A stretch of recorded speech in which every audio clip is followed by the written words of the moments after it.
long. We don't have that kind of time. No, second view is the one you want to go to. Okay. You didn't specify that in your notes. And then I want you to start at 54 seconds. All right, 54 seconds. You see the guy in the red jacket there? Yeah. So he's robbing the store. He has a machete in that bag, and then if you watch the whole video, you can see it. A machete? He has a machete. The guy is now going to unlock the case. So he's robbing the store, and the guy in the bottom left-hand corner is going to unlock the case. This is at 1 minute and 10 seconds. Okay. And he's getting the keys out. The guy's robbing the store now. He's telling everybody what to do. And then this is great because in the corner you can't see him yet, but there's a guy buying a wedding ring. Yeah. So he's coming over. Now watch what the guy does with the guy that's buying the wedding ring. Okay. He decides that this guy in the red jacket really shouldn't be robbing the store and decides that he's going to intervene. Uh-oh. Doesn't he know the guy has a machete? Hasn't he seen this video? He does. Oh, yeah. There's two different angles of this. So watch him come up behind him. Pow! 49. Whoa. That just happened. Yeah. So, when you're robbing a store, make sure you look at the guy behind you because you might get pounded in the head with a big fist. And he's not stopping. He's relentless with punches. That, I do believe, is how Romnesia started. Exactly. And there, of course, there you have my video of the day at mfpod.com. You can see various entertaining videos that'll keep you occupied during the time your employer is paying you. It's the news! Oh, Tom Hanks did a fabulous thing. The Oscar winner managed to drop an F-bomb on Good Morning America. Can you speak in that accent? Yes, we have mic issues. Oh, that one? Yes. Oi. Mostly it's swear words, so that's a little bit. Well, if you say it with an accent like that, they won't swear words. I want people to buy me fucking. We are so sorry. Good Morning America. Man, oh man. Bleep that I'm out. sorry, I slipped into a brand of acting. I have never done that before. I would apologize to the kids in America that are watching this right now. And let me say, next time on the show, there will be a 7-second delay. You also speak in another... Can we, in 2013, can this be the last year that we're shocked by people saying fuck and shit on TV and radio, whatever? Can it just be over already? I mean, I'm just... while there are still bigots in the world, they are not going to let this one go. Can we just have separate countries so the cool people can stay and the other... we'll just split the country in half and everybody moves on one side or the other. And then if you like conservative shit, you go on this side and the other half will live on the other side. Well, that's interesting because you'll notice that the country is already like that. If you start from the Canadian border and you go the edges of the country, like the sides, Canadian border and Washington State, Oregon, and the taint of the country. Yeah, California are all blue, and then the right-hand side, like New York, and those guys are blue, and it gets redder down to the south. Can we just weed the rest of it out and go, hey, we're going to have different TV and laws and government on this side, and you stay on this side and have all your fun with being fucking uptight and dipwadish. It's fun. Yay. Good go. Right. But the only thing is you'd be allowed to visit for, holidays because I had to visit my family.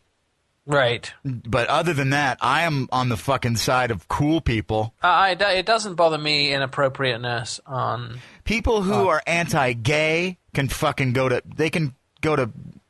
fuckery. I don't care. It's 2013. Let's get over all this stupid shit already. Tom Hanks said fuck on TV. So fucking what? Thank you. I approve this message. And it's funny because Tom's reaction was so appalling. He was, here's the thing. Tom Hanks is a sweet guy, and he says fuck, obviously. He's not offended by it, but he realizes he's trying to sell a movie, and he's got to appeal to those fuck-wanots who might be offended by, oh my God, my child heard you say fuck. I'm sure your child has heard many people say fuck before, but when it's on TV, suddenly it's like a big deal. Ooh, right. Tom Hanks, you're teaching our children. No, you should be teaching your children, you asswad. Why are you letting your children watch TV? Yeah, why are they watching Good Morning America? How dare you? This is the Broken News Network. Breaking news as it happens. really, the only other big story of the day is Clint Eastwood's daughter is not voting for Mitt Romney. She's even hotter now. I mean, she's hot already, and she doesn't talk to random chairs that we know of. And right. She's hot, and she has a dad who's fucking crazy, and it's okay. And I think she accepts that, and she's going to vote for who she votes for because she's an independent woman, yo. You know what I mean? There you go. You can't let your father tell you what to do. I certainly do not let my mother tell me what to do. Except for when she says, bitch, get in the kitchen and make me some fucking macaroni. Then, all right, you're my mom. No, you would say, yes, mama. Yeah, I would. Because my mom is drinking a bottle of whiskey most of the time, and she'll throw that shit. And I don't like being hit by giant bottles of things.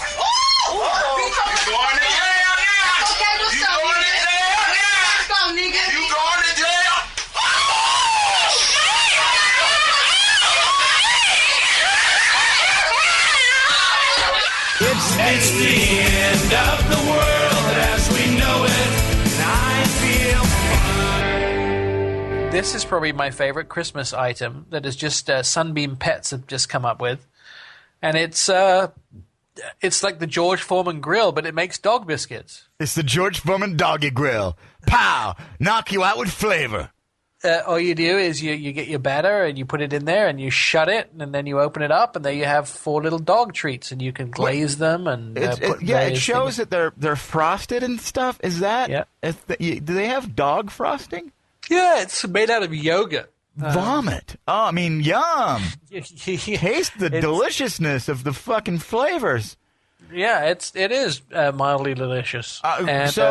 What if you made like a doggy treat Nutter Butter for your friends and family and celebrated how much you love dogs together? That's perfect, except you shouldn't tell your friends that they're dog biscuits.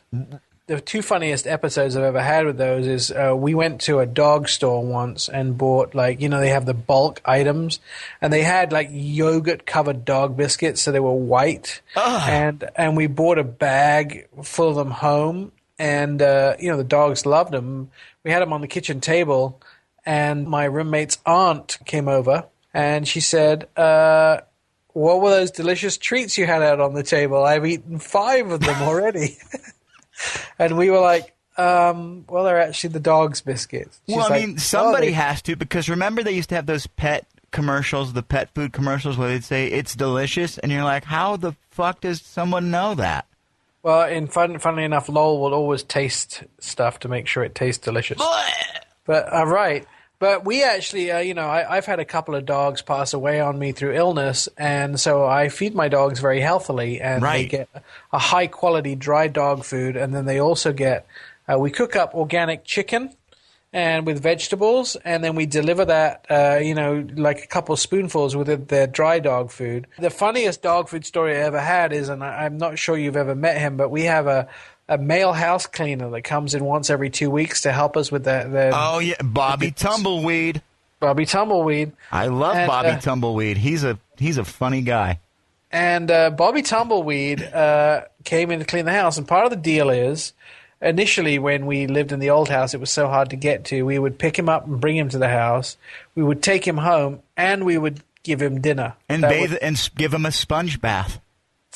And he would have dinner, and then he could eat anything he wanted out of the refrigerator while he was there. Fucking best deal ever. Can I clean your house, please? Really?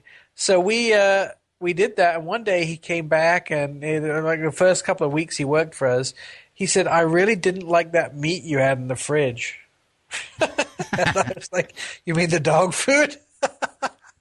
He'd made a large bowl and heated it up for himself and eaten it, and he'd woofed it down because he thought he had to, because he'd heated it up and everything in the microwave, but then found out it was actually dog meat. You mean you feed dog meat to your dogs? That's cruelty. There you go. Well, thank God that's over. Yeah. Nick, thank you for being here, and I'm glad that we're doing this podcast. It's a lot of fun, and I hope that our listeners, our Feed Faithful, will let us know how much they're enjoying it as well. Yes, and also, if you enjoy it, please rate us on ratethemfpodcast.com. Is that really a thing? I didn't even know. No, but you have all these people getting mad because they can't go to a website I just gave out on the air. And to send tasteful nudes, please go to Nick Miles on Facebook.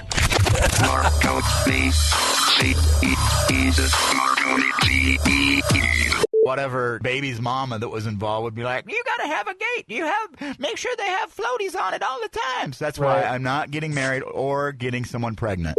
The Marconi feed. Bing.